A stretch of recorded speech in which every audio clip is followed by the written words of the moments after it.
I have helped several teachers help their students with grief after losing a family member.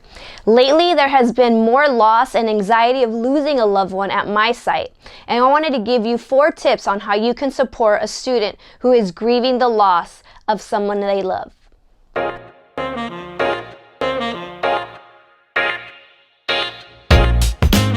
Welcome to the Teacher Revolution, where I give you tips and tricks to continue to grow as an educator. I'm Cindy. I'm a counselor and a teacher coach, and today I want to share with you 4 strategies that you can implement in your classroom if you have a student who needs help with dealing with grief.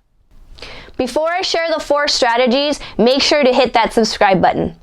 Having a student who's dealing with grief can be difficult, especially if you're a teacher who is dealing with this kind of circumstance for the very first time. There is no playbook, there's nobody to tell you exactly what to say or what to do.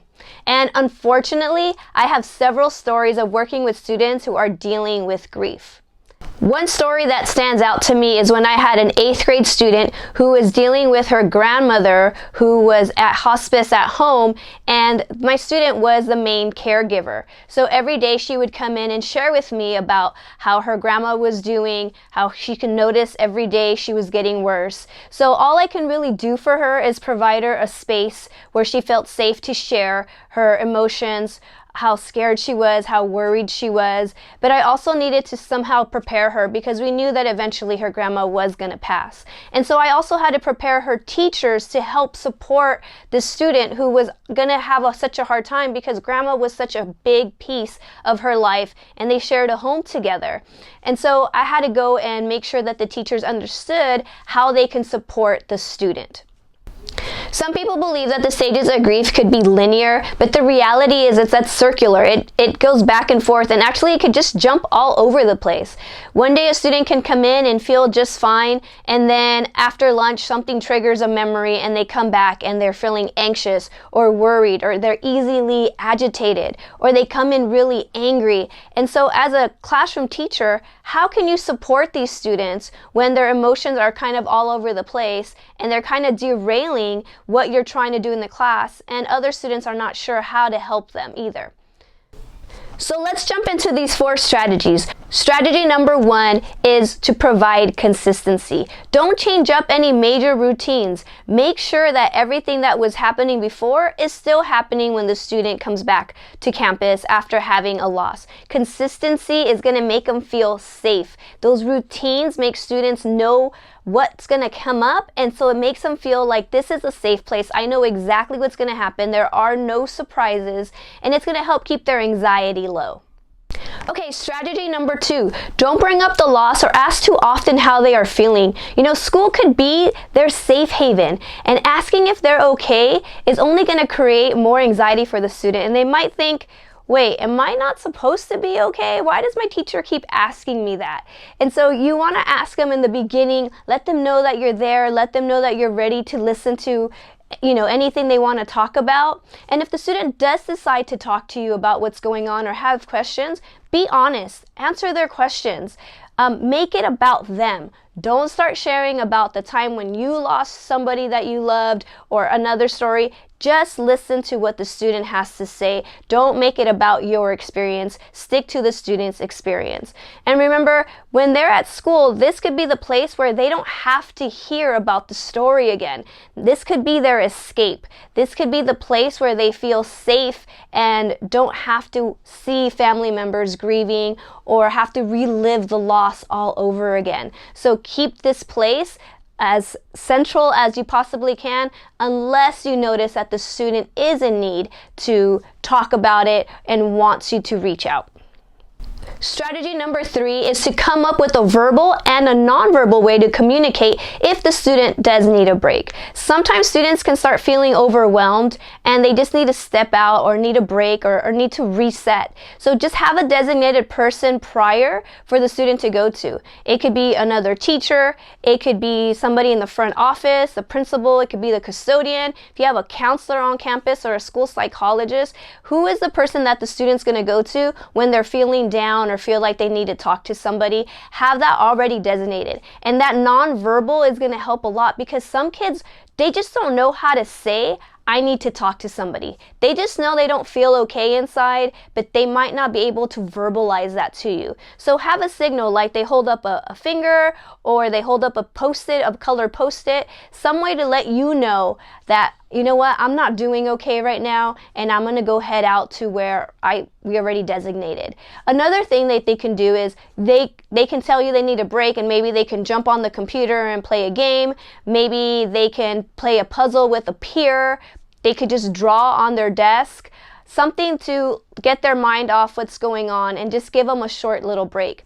It's okay to let the student know that they are still going to be held accountable for the work that they miss in class. Maybe they don't have to do all of it, but they have to do some of it, because you don't want to create a poor routine of, I'm going to take a break, so that means I don't have to do any work. You can still let them know you're still going to have to complete this when you get back, and I'll help you get through it, so that the student knows that there's still some kind of accountability for the work that they have to get done. Strategy number 4 is to provide accommodations for assignments. Now, this one's a tricky one, because depending on your student, you might or might not have to accommodate work. See, for some students, school is a place of escape when something tragic happens. They want to read more. They want to do more homework.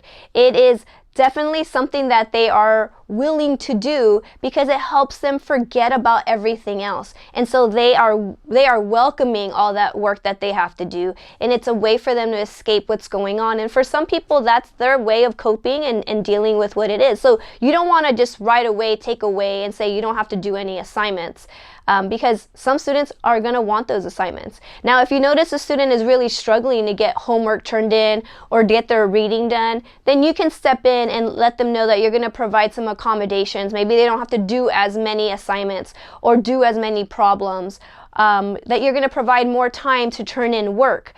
You don't want to provide too much time to turn in work, because all that's going to do is create some anxiety, because a student will say, well, I have like 2 weeks to turn this in, but all that other work is piling up, and now it becomes overwhelming. My rule of thumb is always no more than 3 days. 3 days to turn in a late assignment, or just cut the assignment really short so that they're still in the routine of getting things done, because we don't want to develop some bad habits of just not doing anything and not being held accountable. Because we still need to learn that even through something tragic, we have to continue to work through it. And so if the student's having a really difficult time, we need to make sure that we get them some help so that they can grieve and learn how to deal with the loss that they're dealing with. I know I said I only had 4 strategies, but I'm going to sneak in number 5, which is to reach out to families and ask them how the student's doing at home. And see, what happens is sometimes students see that the teacher has a lot of empathy and a lot of care, and then they start hamming it up. And so at school, they'll say, I need a break, I'm not doing well, I'm feeling sad, and they really like the attention that they're getting from their peers and their teachers and everybody else around them.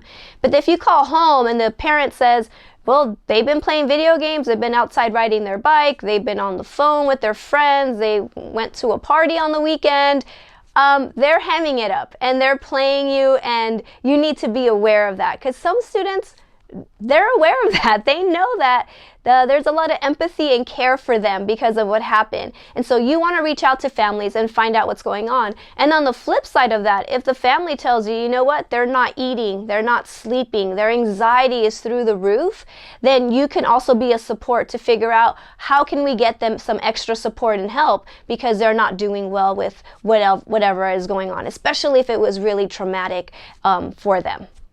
I have more information about these 4 strategies and a few other strategies you can try out at cindyrosa.com/blog. If you're ready and if you'd like a free one-on-one session with me, check out the description below for the link on how to get some information on that. To recap the 4 strategies, number 1, provide consistency. Number 2, don't open wounds. Number 3, find a verbal or nonverbal way to communicate when the student needs a break. And number 4, accommodate some work. If you have a student who is grieving or has a loved one in hospice care and have questions on how to support them, leave me a comment below and I'll make sure to answer your questions. I hope you found these 4 strategies useful and helpful. Thanks for watching.